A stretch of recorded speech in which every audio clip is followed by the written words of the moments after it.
네, 기도 감사합니다. 네. 오늘 우리가 또 예배 가운데 함께 먹을 하나님 말씀은요, 요한계시록 2장 1절부터 5절까지 말씀입니다. 네, 같이 교독해서 읽어볼게요. 에베소 교회의 사자에게 편지하라. 오른손에 있는 7뼈를 붙잡고 7 금촛대 사이를 거니시는 이가 이르시되, 내가 내 행위와 수고와 내 인내를 알고 또 악한 자들을 용납하지 아니하는 것을 자칭 사도라 하되 아닌 자들을 시험하여 그의 거짓된 것을 내가 아는 것과 또 내가 참고 내 이름을 위하여 견디고 게으르지 아니한 것을 아노라. 그러나 너를 책망할 것이 있나니 너의 처음 사랑을 버렸느니라. 다 함께. 그러므로 어디서 떨어졌는지를 생각하고 회개하여 처음 행위를 가지라. 만일 그리하지 아니하고 회개하지 아니하면 내가 내게 가서 내 촛대를 그 자리에서 옮기리라. 아멘. 예배 오신 분들 환영합니다. 우리 인사 나누실까요? 네, 우리 오랜만에 정말 한태 형제가 우리 또 한 달간의 교육을 마치고 또 돌아왔는데 너무 반갑습니다. 네, 제가 현태 형제한테 한번 어떻게 지내냐 너무 못 봐서 그랬더니만 힐링하고 있다고. 너무 잘 지내고 있다고. 그래서 정말 안심했습니다. 네, 얼굴이 좋아 보여요, 진짜. 네. 오늘은요, 사랑을 버리지 않는 교회가 되기를, 이라는 제목으로 오늘 또 계시록의 말씀을 나누겠습니다. 오늘 말씀은요, 요한이 편지를 보낸 7교회 중에 첫 번째 교회죠. 첫 번째로 이 편지를 받는 여러분 에베소 교회에 대한 이야기입니다. 요한계시록은요, 여러분 다른 서신들에 비해 좀 특이한 점이 있습니다. 바울의 그 서신서들, 그 편지들을 보면요, 편지를 보내는 어떤 한 교회에 대한 이야기만을 다루고 있잖아요. 한 교회에 대한 이야기. 그런 것에 비해서 계시록, 이 서신서, 이 계시록은요, 이 한 편지에서 7교회에 대한 메시지를 다 다루고 있는 거예요. 이 말은 뭐냐 하면, 당시 편지를 받는 7교회가 자기 교회에 해당하는 내용만 골라서 선택적으로 읽은 것이 아니라 자기 교회를 포함하여서 7교회를 향한 메시지 전부를 교회에서 낭독했다는 거예요. 그렇게 낭독한 것은 각 교회마다, 각 개개 교회마다 겪는 그 일들이 그 교회만의 문제가 아니라 그것은 모든 교회에서 일어날 수 있는, 또 겪을 수 있는 일들이라는 것을 바로 이 7교회를 통해서 말씀해 주시는 것입니다. 그러니까 이건 에베소 교회에 대한 이야기니까 우리 교회와는 상관없는 얘기야라고 생각해서 그것을 생략하고 읽을 수 있는 편지가 아니었다는 것이죠. 7교회에 대한 이야기를 사실은 모든 교회가 다 읽고 듣도록 의도된 그런 편지였습니다. 그렇기에 여러분, 오늘 이 계시록을 읽는 저와 여러분 또한 이 에베소 교회를 시작하여서 모든 교회에게 주시는 이 주님의 음성을 우리가 진지하게 읽고 듣기를 바랍니다. 자, 에베소 교회에 대한 오늘 읽었던 이 말씀의 내용을 보면요, 주님이 에베소 교회에 대해서 먼저 칭찬하신 후에 바로 이어서 또한 책망하시는 것을 여러분, 우리는 알 수 있습니다. 먼저 칭찬하시는 것이 뭔가요? 예수님 이렇게 말씀하시죠. 너의 행위와 수고와 인내를 내가 안다. 여러분, 그 행위와 수고와 인내가 무엇인지는 바로 다음 구절에 나오는데요. 그 행위는 악한 자들을 용납하지 아니한 것이고요. 그 수고는 자칭 사도라 하되 사도가 아닌 그런 자들을 시험하여서 그들의 거짓된 것을 드러낸 것이고요. 그 인내는 참고 내 이름, 주님의 이름을 위하여서 견디고 게으르지 않았던 것을 말합니다. 그것을 아신다는 거죠. 여러분, 이 워딩 그대로만 본다면 이 에베소 교회 안에 어떤 일들이 있었다는 거예요? 용납하지 말아야 될 악한 자들이 교회 안에 있었다는 것이고요. 또 시험하여서 거짓된 것을 드러내야 될 만큼 자칭 사도라 하는 자들이 교회 내에 있었다는 것이고요. 그것을 밝히기 위해 정말 주님의 이름을 위하여서 그 복음을 위해서 참고 견디어내야 했다는 것입니다. 여러분, 대체 에베소 교회에 무슨 일이 있었던 걸까요? 여러분, 에베소 교회는 우리가 사도행전에서 보았다시피 우리가 지난번 사도행전을 통해서 우리는 그 내용을 좀 알고 있습니다. 바울이 에베소는 가장 오랫동안 사역했던 지역입니다. 바울이 3년이라는 가장 긴 시간 동안 머물면서 아주 집중해서 사역했던 곳이 바로 에베소 지역. 여러분, 우리가 잘 아는 그 두란노 서원 또한 어디에 있었어요? 바로 이 에베소에 있었습니다. 그 서원은 오늘날에 뭐라고 제가 예전에 말씀드렸었죠? 오늘날의 아카데미 같은 곳이다. 그 서원을 중심으로 바울이 그곳에서 몇 년간 강론했습니까? 2해 동안, 2년 동안 강론을 하면서 바로 이 에베소를 중심으로 이 소아시아 전 지역에 여러분 영향을 끼쳤던 바로 그곳이 바로 그런 역할을 했던 곳이 바로 에베소 교회였습니다. 그래서 사도행전 19장에서는 그 당시의 일을 이렇게 기록하고 있는데요. 보십시오. 에베소에서 이렇게 바울이 사역했을 때 아시아에 사는 자, 이제 오늘날 우리가 말하는 아시아가 아니라는 거 여러분 이제 아시죠? 네. 그 터키 지역을 얘기합니다. 그 아시아에 사는 자는 유대 사람이나 헬라 사람이나 모두가 그곳으로 와서 주의 말씀을 들었다고 할 정도로 이 에베소의 이 교회의 영향이 아주 컸다는 것을 우리는 알 수 있습니다. 아마 여러분 오늘날로 본다면 어떤 교회와 같을까요? 여러분 한국교회, 제 생각에는 한국교회에 정말 제자훈련의 붐을 일으켰던 여러분 사랑의 교회. 예? 그쯤 되지 않을까? 사랑의 교회나 아니면 여러분 한때 그 경배와 찬양, 우리 시대의 사람들은 그 경배와 찬양을 알죠. 그 경배와 찬양의 붐을 우리 한국교회 전체적으로 일으켰던 온누리 교회. 그 정도를 떠올리면 되지 않을까 싶습니다. 여러분, 우리는 한국교회에서 이 교회의 영향력이 굉장히 컸다는 것을 여러분 어느 누구도 부정하지 않을 거예요. 특히 여러분 오카노 목사님과 이제 고인이 되셨지만 또 우리 하영주 목사님, 그 목사님들의 영향력이 굉장히 컸다는 것을 그 시대에 우리 신앙생활을 했던 사람이라면 누구나 알고 있을 겁니다. 그런데 이런 한 리더십의 영향이 아주 큰 교회일수록 그 리더가 있을 때는 그나마 그 중심축이 잡혀서 유지가 되는데 그 리더가 부재할 때, 은퇴하거나 고인이 되거나 할 때 이제 그 안에서 주도권을 가지려는 세력 다툼이 일어납니다. 에베소 교회를 세웠던, 그래서 이 에베소 교회가 굉장히 그 당시 소아시아에서 굉장히 큰 영향력을 갖고 있었던 교회였는데 이 에베소 교회를 세웠던 바울이 여러분 그걸 걱정했다는 것을 알 수 있는 대목이 있어요. 그게 바로 사도행전에 나오는데요. 바울이 여러분 이 에베소에서의 그 3년간의 사역을 마치고 바울은 어디로 갑니까? 여러분 그는 이제 유럽으로 가요. 마게도냐에서 자기를 부른 환상을 보고 그는 유럽으로 갑니다. 그래서 그리스 그쪽 지역을 다니면서 복음을 전하죠. 고린도.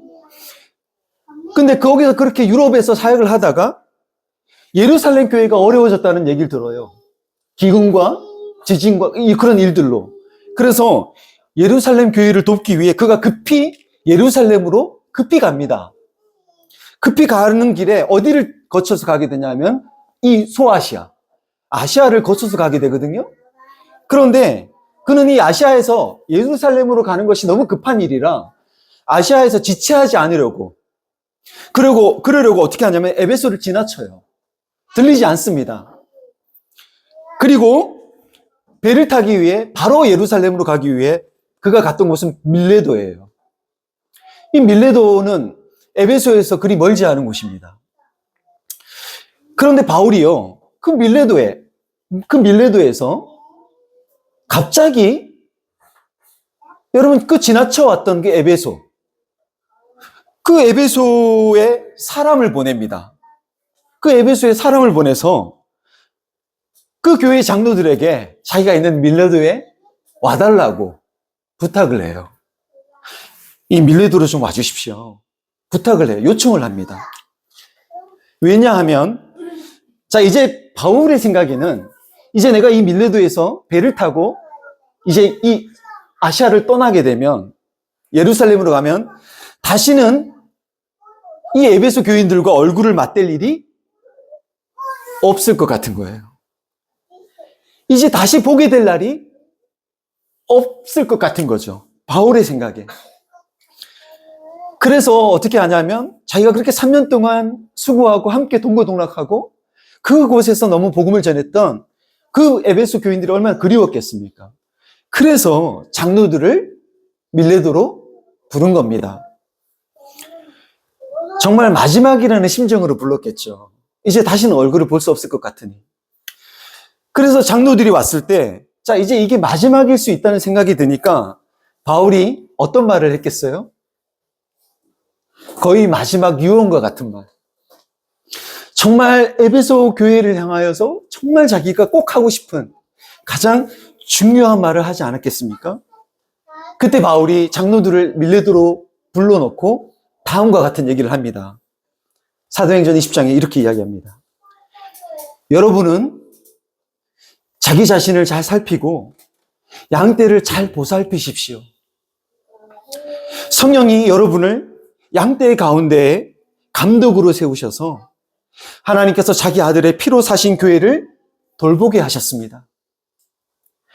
내가 떠난 뒤에 사나운 이리들이 여러분 가운데로 들어와서 양떼를 마구 헤아리라는 것을 나는 압니다. 그리고 바로 여러분 가운데서도 제자들을 이탈시켜서 자기를 따르게 하려고 어그러진 것을 말하는 사람들이 나타날 것입니다. 그러므로 여러분은 깨어 있어서 내가 3년 동안 밤낮 쉬지 않고 각 사람을 눈물로 훈계하던 것을 여러분 아시죠? 그거 기억하십시오. 나는 이제 하나님과 그의 은혜로운 말씀에 여러분을 맡깁니다. 하나님의 말씀은 여러분을 튼튼히 세울 수 있고 거룩하게 된 모든 사람들 가운데서 여러분으로 하여금 유업을 차지하게 할 수 있습니다. 이런 말을 장로들에게 지금 남기는 거예요. 자, 이 내용을 보면요, 바울이 에베소 교회에 대해서 그가 우려했던 바, 걱정했던 바가 뭔지를 알 수 있죠. 그게 뭡니까? 바울이 떠난 다음에 이 교회 안에 어떤 일들이 일어날 것이다. 바울이라는 그 리더십이 이제 부재한 그 상황에서 어떤 일들이 일어날 것이다. 사나운 이리들이 교회 안에 들어와서 양떼를 마구 헤아리리라. 이거를 바울은 지금 걱정한 거죠. 그리고 그뿐 아니라 어떤 일이 일어날 것이다. 여러분 가운데서도 지금 에베소 교회를 섬기는 여러분 가운데에서도, 그래서 즉 여러분 지금 누굴 불러놨어요? 장로들을 불렀잖아요. 이 장로들은 교회의 지도자들입니다. 어른들. 근데 그들을 불러놓고 여러분 가운데서도 제자들을 끌어다가 누구를 따르게 할 것이다? 하나님을 따르게 하지 않고 누구를 따르게?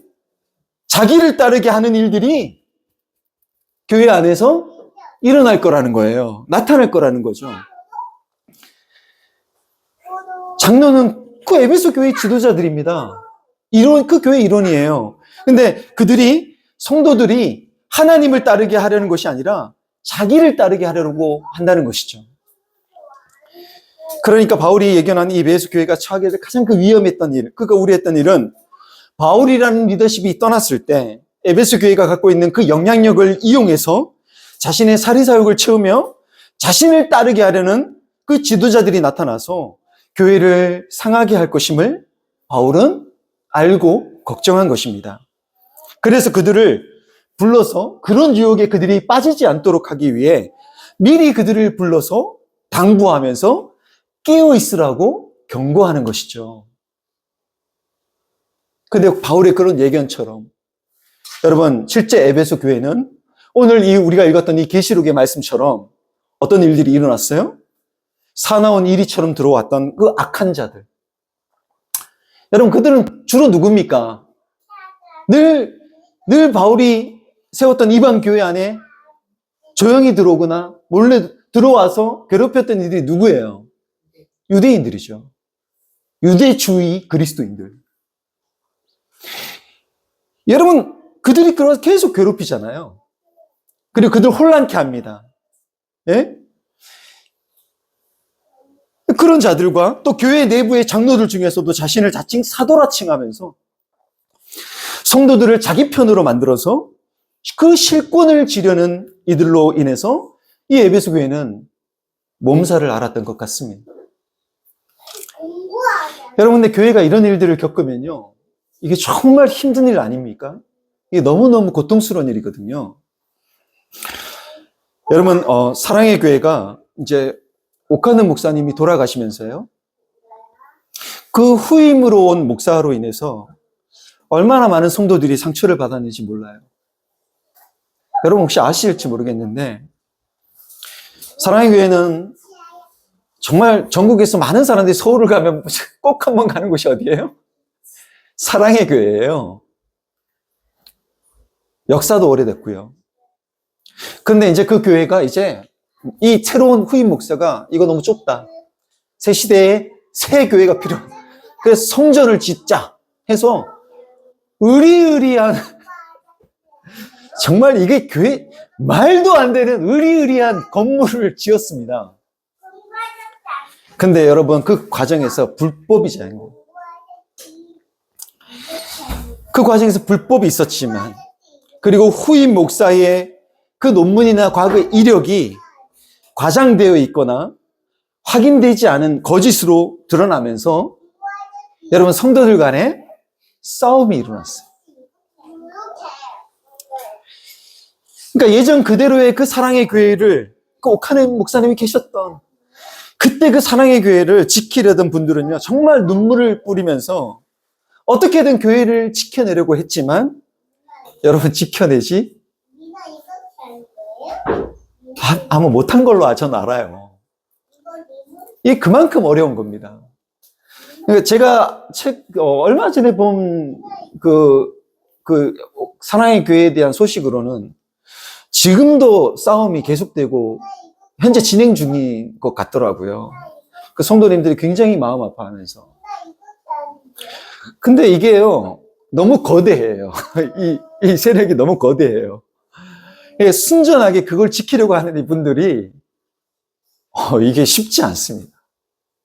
다시 이 교회를 지켜내기가. 그만큼 어려운 일인 거예요, 이게.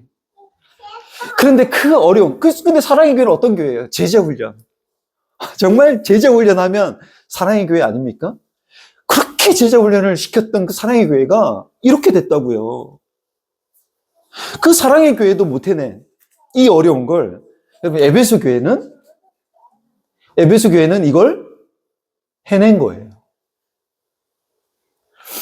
에베소 교회는 사나운 이리처럼 들어와서 자기를 따르게 하려는 이 약한 자들을 어떻게 했습니까? 참아주지 않았어요. 이거 내버려 두지 않았어요. 그리고 사도가 아니면서 사도라고 자칭하는 자들을 어떻게 했어요? 시험하고, 그들이 그 시험을 통해서 그들이 거짓말하는 사람이라는 것을 밝혀냈어요. 대단하지 않아요? 저들의 말은 저들의 말은 거짓이야. 저건 사기야. 그걸요, 밝혀내는 사람들이에요. 그런 성도들, 이 성도들이 교인들로 하여금 어떻게 합니까?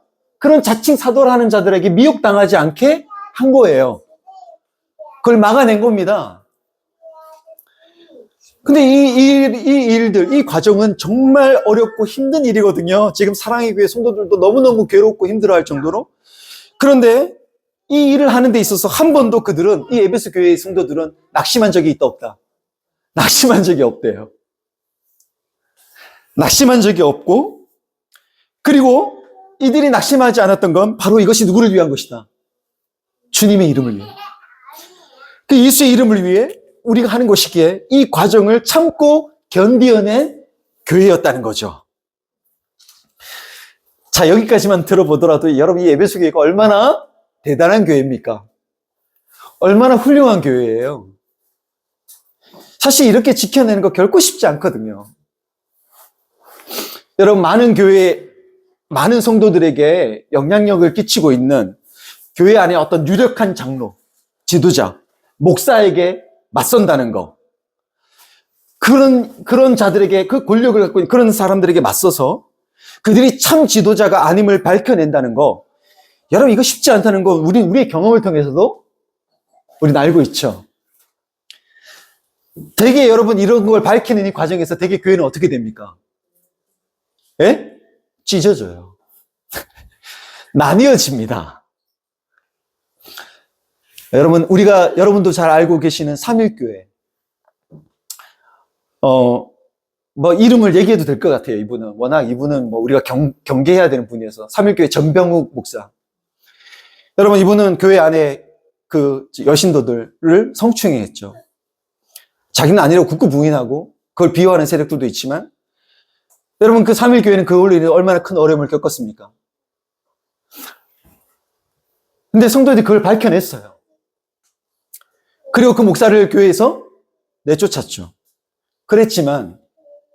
밝혀냈지만, 그러나 자기를 따르게 했던, 그래서 이 전병욱을 따르는 또 많은 성도들은 그를 따라갔어요.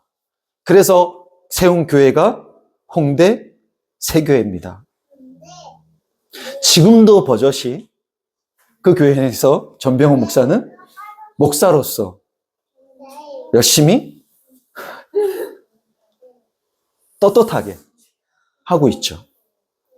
차성도님을 만나서 얘기를 나누다 보니 홍대 새교회 가서 이거를 했더라고요. 이거를 했더라고요.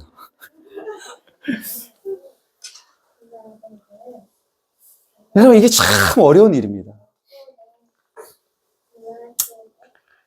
근데 여러분, 에베소 교회는 이 바울의 마지막 유언 같은, 아마 그 경고 때문이었는지 모르겠지만, 그들은 악한 자들을 참고 내버려 두지 않았습니다. 내버려 두지 않았다는 건 무슨 말일까요? 이들이 내버려 두지 않았다는 게 뭐지? 뭐 어떻게 했다는 거지? 그러니까 조용히 들어와서 성도들을 잡아먹으려는 그 거짓된 가르침들, 성도들을 꿰려는 그 거짓된 가르침, 그걸요, 그래, 우린 사람 좋아, 우린 다, 그래. 그걸 그냥 참으면서 막 다 들어준 게 아니라, 어떻게 한 거예요? 조목조목 반박한 거예요. 무엇으로? 말씀으로. 논리로. 그 말씀의 논리로. 그것을 깨부순 겁니다. 깬 거예요.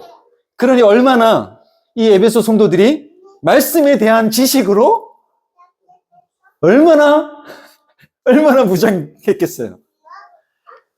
그러니까 성도들이 똑똑한 거예요. 여러분, 에베소 교회 성도들이 만만한 사람들이 아닌 거예요. 여러분, 이들은 똑똑한 성도들인 거예요. 여러분, 똑똑해지셔야 됩니다. 여러분, 똑똑해지십시오. 멍해서 목사가 지금 저게 거짓인지 저게 사실인지 분간이 안 돼. 그저 아멘 하면 좋은 믿음인 줄 알고. 여러분, 그렇게 사시면 안 된다는 거죠. 여러분, 똑똑하십시오. 똑똑해지십시오. 자성도님 똑똑하시더라고요. 정말 똑소리가 나더라고요. 그리고 여러분, 또 교회 내에 영향력이 있는 지도자가 자기를 따르게 하려는 이 유혹들 정말 많거든요. 여러분, 그러니까 권력을 가지면요, 하나님을 따르게 하려는 것보다는 나의 세력, 거기에 이상하게 권력자들은 마음이 그리로 흘러가요. 그래서 자기를 따르게 하려고 하는 이런 일들이 일어나는데, 자기를 따르게 하기 위해서 그들이 어떤 걸 내세웠냐? 어떤 명분을 내세웠냐? 내가 뭐다? 사도다.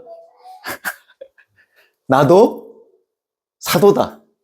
그러니까 자칭 스스로 자기를 사도라고 주장하면서 내가 왜 사도인지를 아주 그럴듯한 말로 주장하는 거예요. 명분으로. 내가 예수님, 뭐 그 당시엔 그럴 수 있죠. 내가 예수님이 계셨을 때 나도 그 자리에 있었어. 예수님 말씀하신 그 자리에 내가 그 말씀을 들었던 자야. 나 그 예수님을 본 사람이야. 나 그분의 제자야. 당시에 그런 사람들 많았거든요. 여러분 12사도만 예수님과 함께 했습니까? 아니잖아요. 예수님을 따라다녔던 얼마나 수많은 사람들이 있었어요. 예수님의 가르침을 들었고 보았고 그분을 알았고 나도 예수님을 따른 사람, 나도 그 자리에 있었어. 나 사도야. 그렇게 그럴듯한 말을 할 때 그가 사도라는 그 주장이 거짓이라는 것을 밝혀내려면 여러분 어떻게 해야 될까요? 얼마나 의심하고 또 의심하고 그 뒷조사를 하고 진실을 밝혀내야만 했겠습니까? 그 과정이 얼마나 지리하고 얼마나 힘들었겠어요. 근데 그런 일을 해낸 교회가 바로 에베소 교회입니다. 여러분 이렇게 하실 수 있겠어요? 정 목사가 뭔가 부려. 저걸 밝혀내야 돼. 근데 인간적으로 너무 친해. 그거 하실 수 있겠냐고요. 아이, 뭘 밝혀내. 골치 아프게. 괜히 삶 안 좋아지고. 뭐, 교회가 어디 여기뿐인가? 그냥 다른 교회로 가면 되지 뭐. 아주 쉬운 선택을 하죠. 여러분, 교회를 지키기 위해서 반박하고 진실을 밝히기 위해서 고민하고 연구하고 조사하고 공부하고 그렇게 하겠냐고요. 아주 쉬운 길이 있는데 교회 옮기면 되잖아요. 너무 쉽잖아요.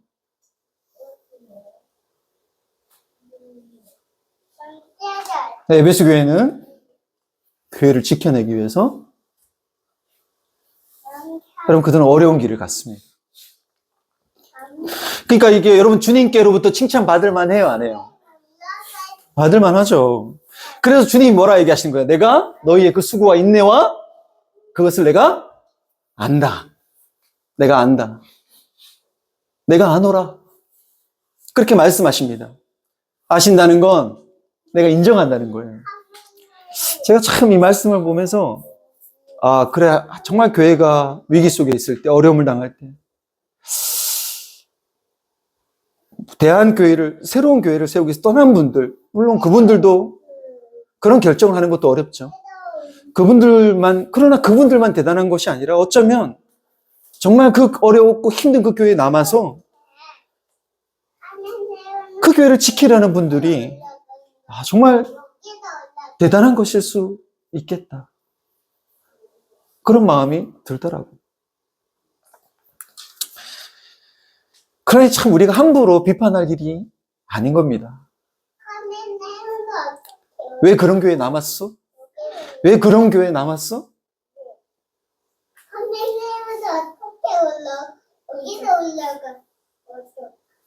그 정도로 생각이 없어?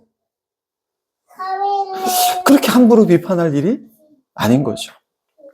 자, 그러나 물론 그런 일들 너무 대단하지만 충격적이게도요. 여러분 정말 충격적이게도 바로 이어서 이처럼 훌륭한 이 에베소 교회를 향해 주님이 책망을 하십니다. 우리가 볼 때 너무 훌륭한 교회인데 이 훌륭한 교회를 향하여서 주님이 책망을 하세요. 한번 말씀 볼까요? 그러나 에베소 교회야, 그러나 내가 너를 책망할 것이 있나니 너의 처음 사랑을 버렸느니라. 여러분 주님이 책망하신 것은 에베소 교회가 처음 사랑을 버렸다는 것입니다. 근데 이 책망의 분위기가요, 야, 네가 정말 네가 다 훌륭해. 네가 너무 훌륭한데 굳이 뭐 하나 부족한 점을 들자면 이거야 라는 어떤 이런 가벼운 분위기가 아니에요. 보세요, 주님이 뭐라고 하시는지. 그 얘기를 하시면서 뭐라 하십니까? 그러므로 어디서 네가 떨어진 일을 생각하고 회개하여서 처음 행위를 가져라. 그 처음 사랑을 다시 가져라. 만일 그렇게 하지 않으면, 네가 그렇게 하지 않고 회개하지 않으면 내가 너에게 가서 너의 촛대를 그 자리에서 옮기리라. 여러분, 이 처음 사랑, 그 처음 행위를 다시 회복하기 위해서 네가 돌아서지 않으면, 회개하지 않으면 어떻게 하시겠다고요? 네 촛대를 옮기시겠다고 하십니다. 에베소 교회 성도들이 여러분 어떻게 지켜낸 교회인데, 그 사나운 이리와 그 거짓 선지자들로부터 어떻게 지켜낸 교회인데, 그 누구보다 그들의 수고와 인내를 아시는 주님이신데도 불구하고 주님이 어떻게 하시겠다는 거예요? 그걸 다 아시는데도 불구하고, 그걸 인정하시는데도 불구하고 내가 어떻게? 옮기겠다고 하시는 거예요. 그만큼 바로 이 처음 사랑을 버린 이 에베소 교회의 상태가 예수께서 촛대를 옮겨야 될 정도로 교회로서의 그 생명력을 잃어버린 아주 치명적인 상황일 수 있다는 것이죠. 그러면 처음 사랑을 버렸다는 것은 뭘까요? 여러분, 에베소 교회에 이제 바울이 편지를 씁니다. 그 편지 속에서 바울은 계속 에베소 교회에서 일어날 일들을 염려하면서 에베소 교회에게 편지를 썼거든요. 이 편지 속에서 그 사랑이 무엇인지를 우리는 엿볼 수 있습니다. 4장에서 바울은 에베소 교회에 이렇게 이야기합니다. 그러므로 주 안에서 갇힌 내가 너희를 권하노니 너희가 부르심을 받은 일에 합당하게 행하여 모든 겸손과 온유로 하고 오래 참음으로 사랑 가운데서 서로 용납하고 평안에 매는 줄로 성령이 하나 되게 하신 것을 힘써 지키라. 그러니까 하나 되게 하신 것을 힘써 지키기 위해서 너희들 어떻게 하라? 겸손과 온유, 오래 참음이라는 그 이름의 사랑으로 서로 뭐하라? 용납하라는 거예요. 서로 용납해야 되는데, 자, 바울이 너희들이 거짓을 분별해야 돼. 사나운 이리들을 막아야 되고, 그거 거짓과 싸워야 돼. 그래, 그거 분별해야 돼.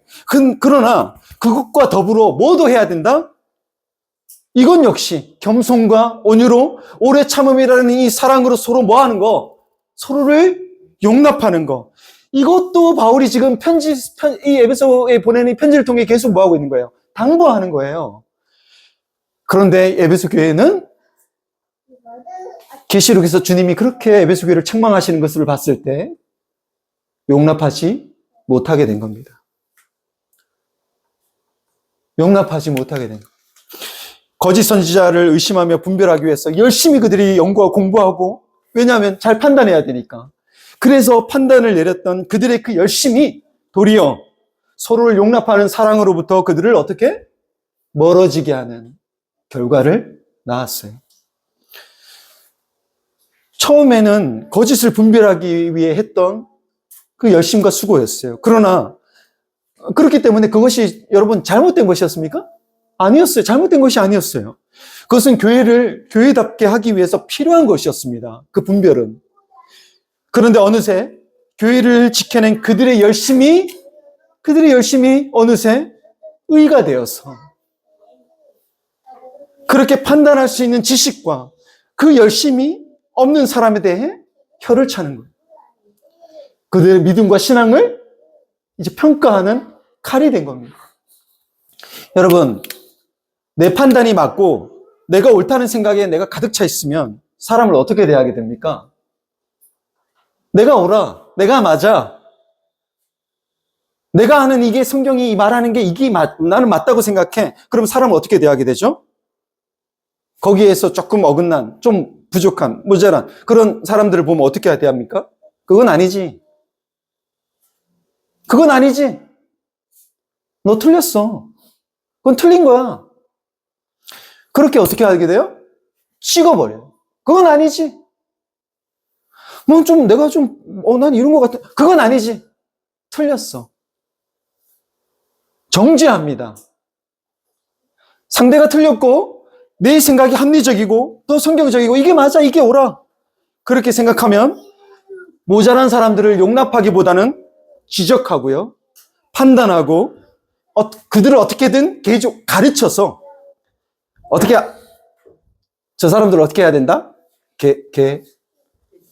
개화? 아니야. 교화. 그렇게 해서 바꾸려 하게 되거든요. 내가 바꾸려 하게 되거든요.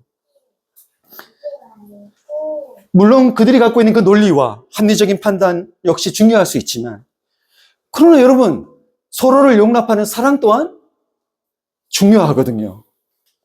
그런데 끊임없이 의심하고 비판하며 논쟁하는 그것만 두드러지다 보면 그 공동체는 어떻게 됩니까? 점점 더 경직되고요. 차가워지는 거예요. 사랑의 온기가 어느새 사라지는 겁니다.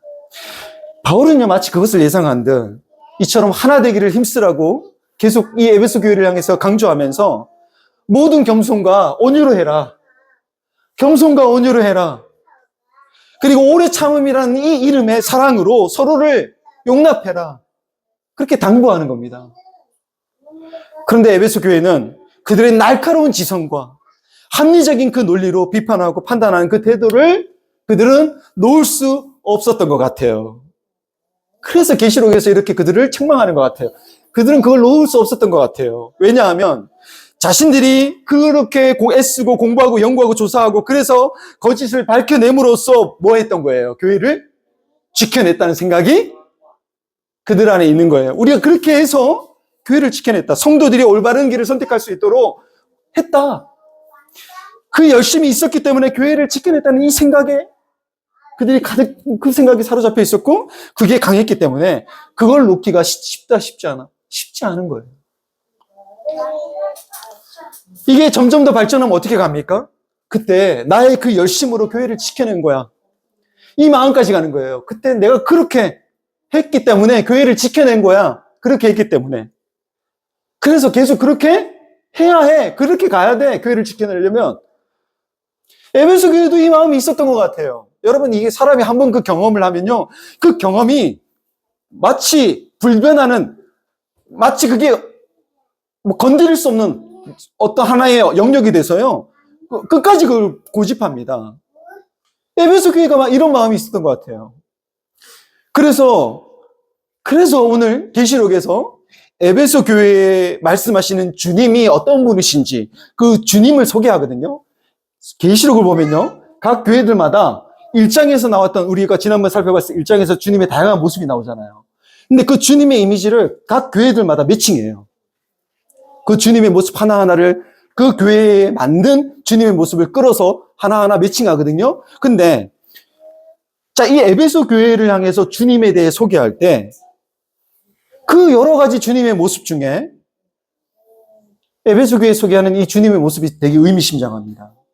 어떤 모습인지 한번 보겠습니다. 에베소 교회의 사자에게 편지하라.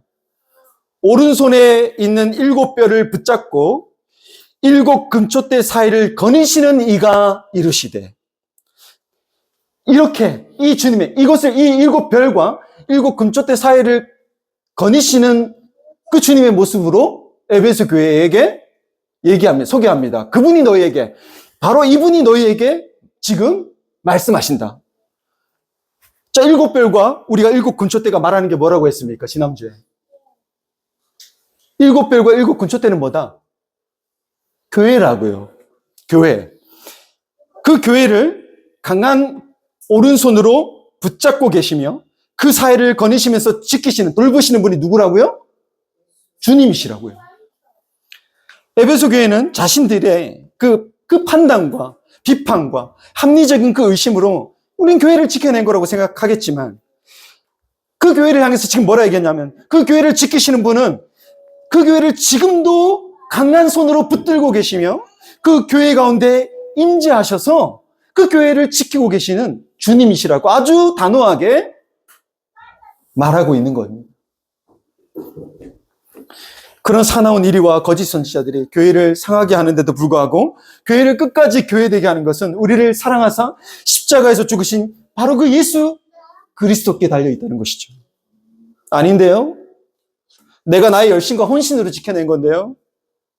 여러분, 바로 그런 교만은 교회를 지키는 것이 아니라요.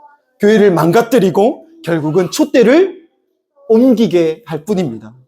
그래서 주님 뭐라 말씀하십니까? 그러므로 어디서 떨어졌는지를 생각하고 회개하여 처음의 길을 가시라. 만일 그렇지 아니하고 회개하지 않으면 내가 너에게서 너의 그 촛대를 그 자리에서 옮기리라.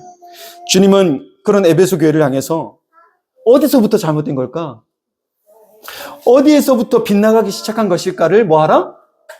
생각하라고 하십니다. 그러니까 에베소 교회가 처음부터 그럴 의도로 이렇게 한 것이 아닌 거예요. 그들의 처음 의도는 여러분 이런 의도가 아니었어요.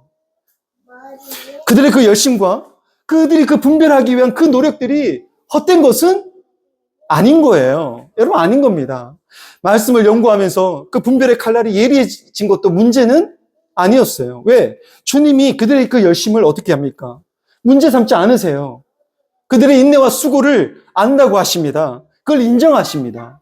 문제는 그 열심에 미치지 못하는 사람들을 찍어내는 의가 되었다는 거예요.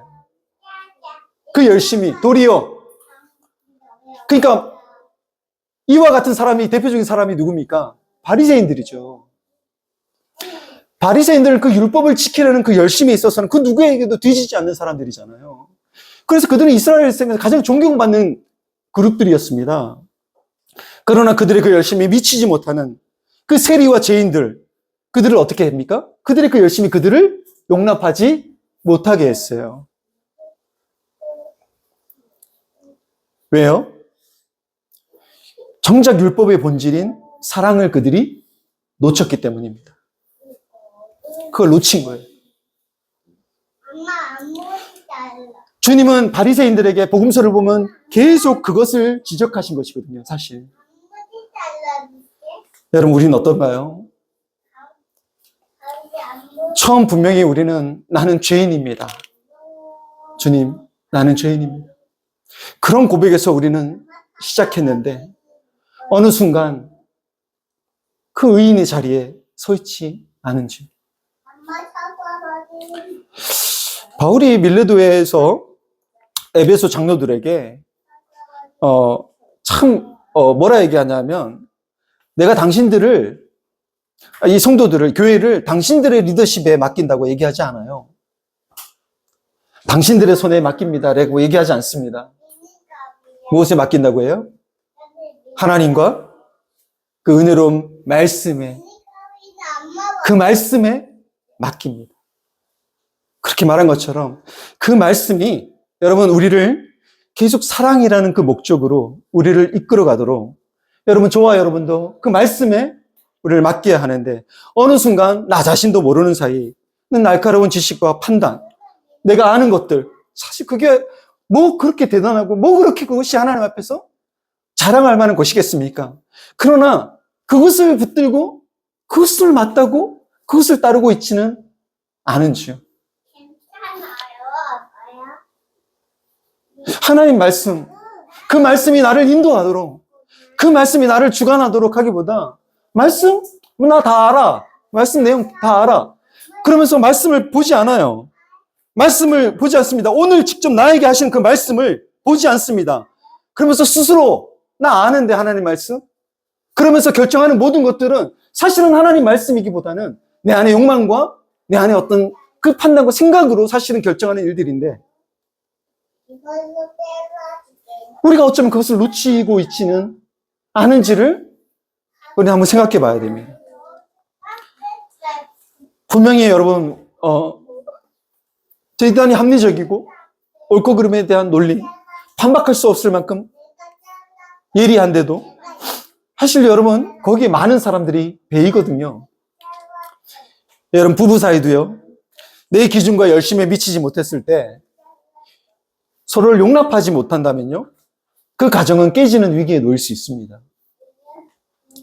사랑을 버리게 되면 참 무서운 것이 뭐냐면 판단과 정죄만 남습니다.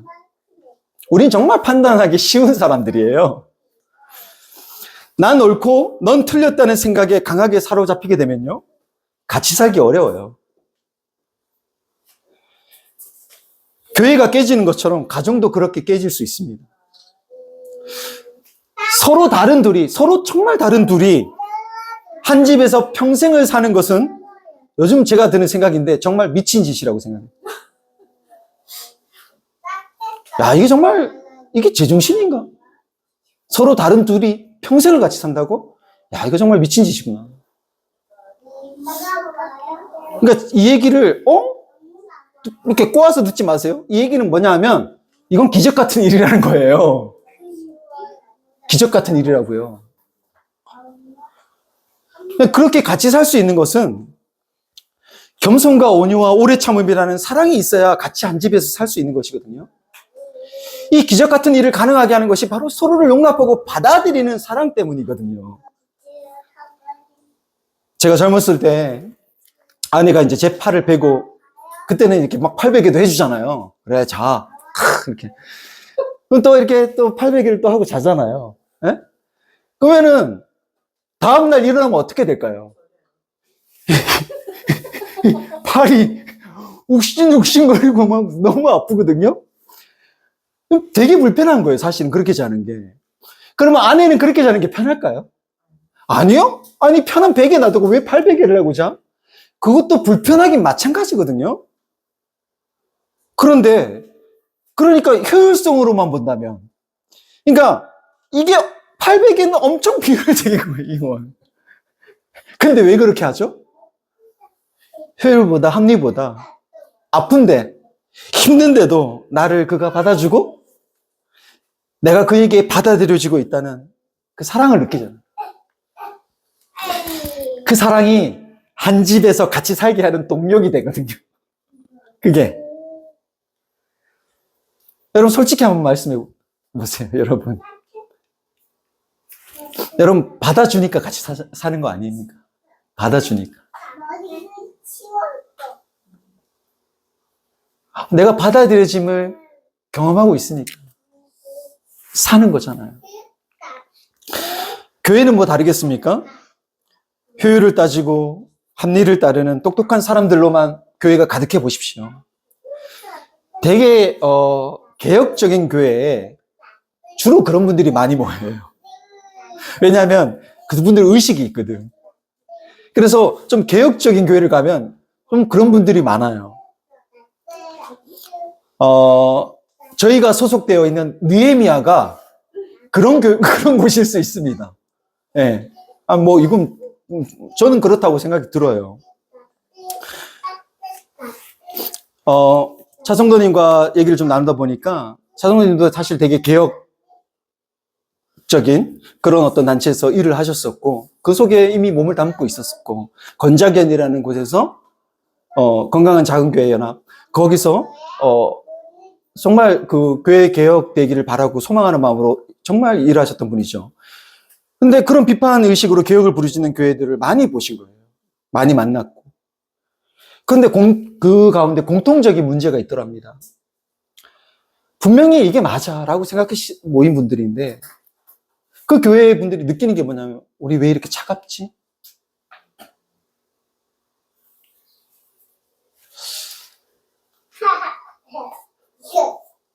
저희 교회는 개혁적인 교회인가요?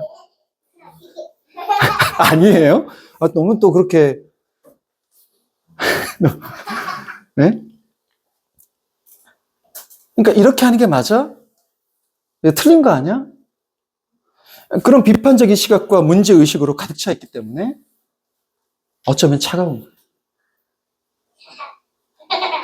모든 게 사실 그런 가운데서 모든 게 조심스럽고 또 내가 그 기준에 그 그룹 안에서 내가 그 기준에 미치지 못할 때 그런 미치지 못하는 사람인 것 같을 때 오는 그 불편함. 그러니까 그 자리가 편하지 않아요. 내가 받아들여진다고 느껴지지 않아요. 나의 허물과 난 참 부족한데 내가 수용되고 있다는 느낌이 잘 들지 않아요. 그러면 여러분 그 즐겁지가 않습니다. 웃을 수가 없죠. 에베소 교회의 그 나중 상태가 바로 그런 상태가 아니었나 싶습니다. 지금도 교회 개혁을 외치는 분들은요, 교회를 정말 교회답게 세우기 위해 제가 이분들 한 번 사실 치열하게 싸운 아주 훌륭한 분들입니다. 훌륭한 분들이에요. 그런데 그렇게 문제의식과 투철한 비판 정신으로 똘똘 뭉친 분들이 이 에베소 교회처럼 되는 경우들이 종종 있습니다. 그렇게 투쟁을 하면서 엄청난 일들을 겪다 보니까 사람이요, 예민해지고 날카로워져요. 제가 느헤미야에서도 되게 제가 너무 메시지가 좋고 정말 제가 좋은 분이 계시거든요. 제가 정말 이분 정말 너무 좋은데 배우고 싶은 분이 있어요. 그런데 이런 일을 겪으면서 이분이 너무 예민해지고 날카로워 주셔서 이분이 이제 거의 칼이 되셨어요.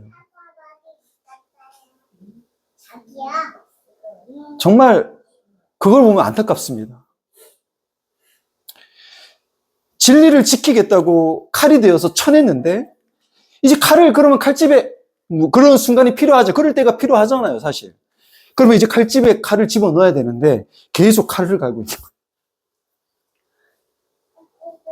계속 모든 걸 의심하고 있는 그대로 볼 수 없게 되는 거예요.